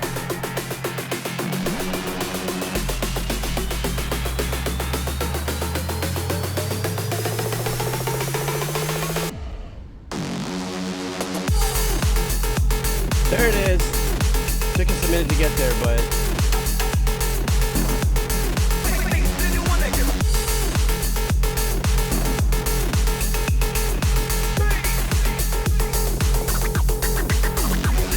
I love the scratches in there.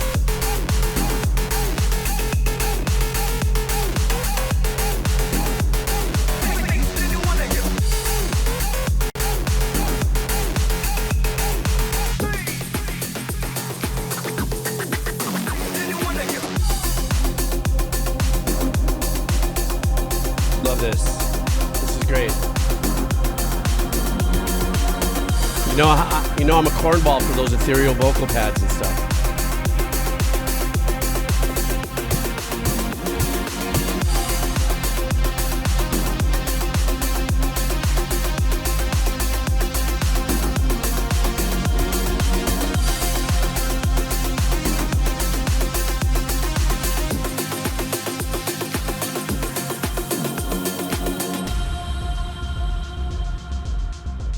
I like how the composer pulls us in and out of these dynamics.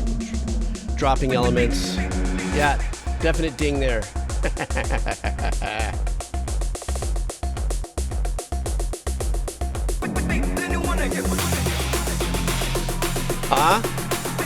We dancing around a little bit of the Doom vibe.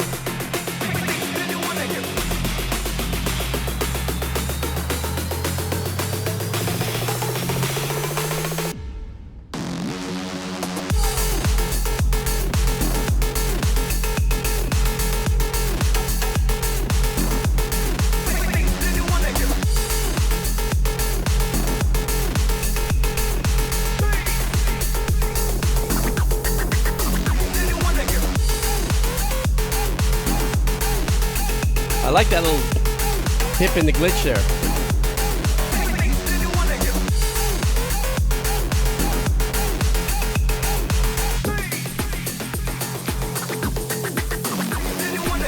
love the scratches. We don't hear that a lot anymore, do we?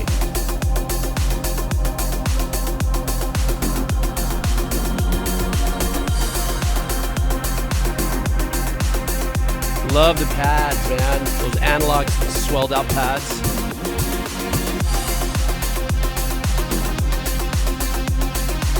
You know the through and through too is a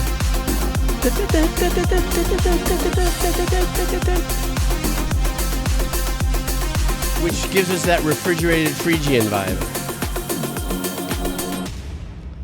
Love that track, man. That was a badass track. I just saved it on my little playlist here.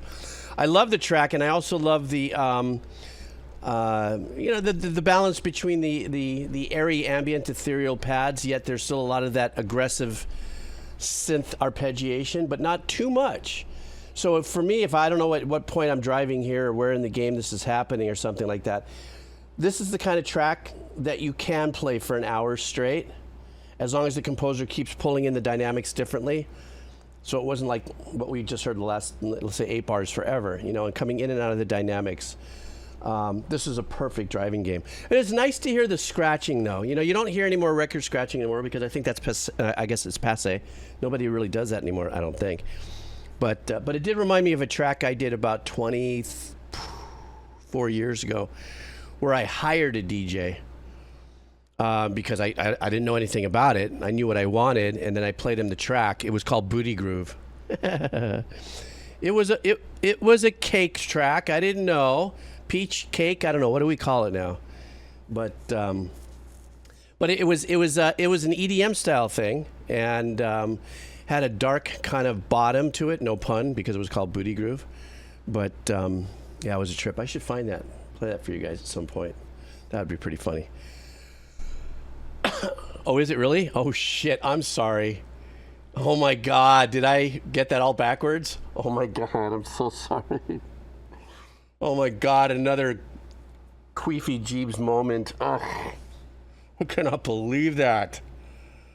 Hey Drea, how are you? Thanks for dropping in on your first time chat. I know, it's a Jeeves moment. Oh my god, I'm ruined. Oh my god, we're gonna get so banned. I'm sorry, SP.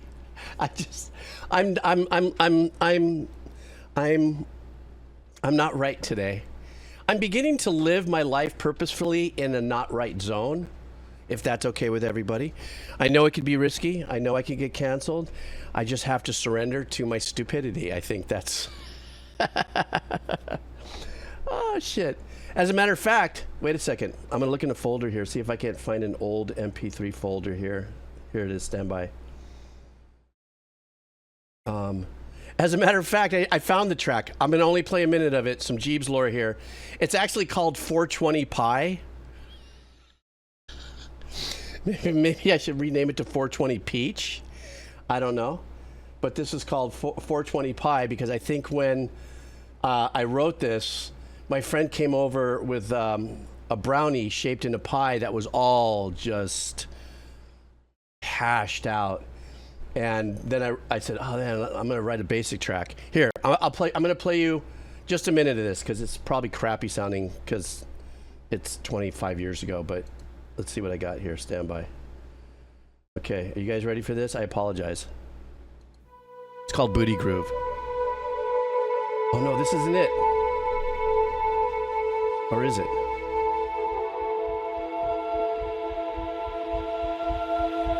No, I don't think.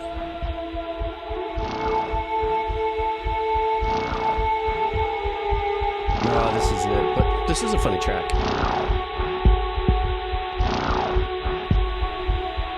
It says I wrote this in 2023.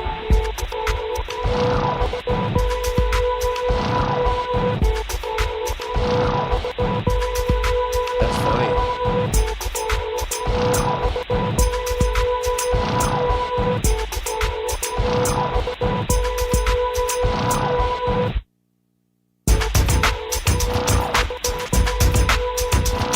Yeah, this is like a groovy piece, isn't it?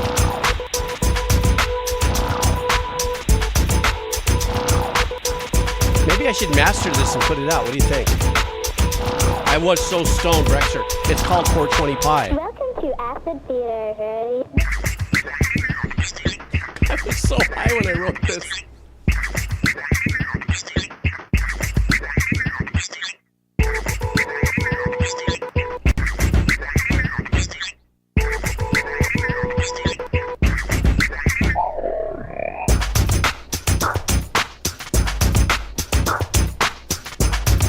Guys, you have no idea how dark EDM-ish I was back in the early 2000s.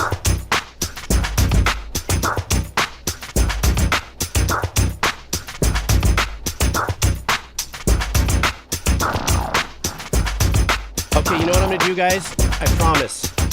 I'm gonna master this and I'll put it out. And I'll only put it out on our channel on YouTube. So I'm gonna stop it right now. I'm sorry, guys. I'm gonna stop it because, yeah. That obviously wasn't the track I wanted you to hear, but we got to go on with the stream.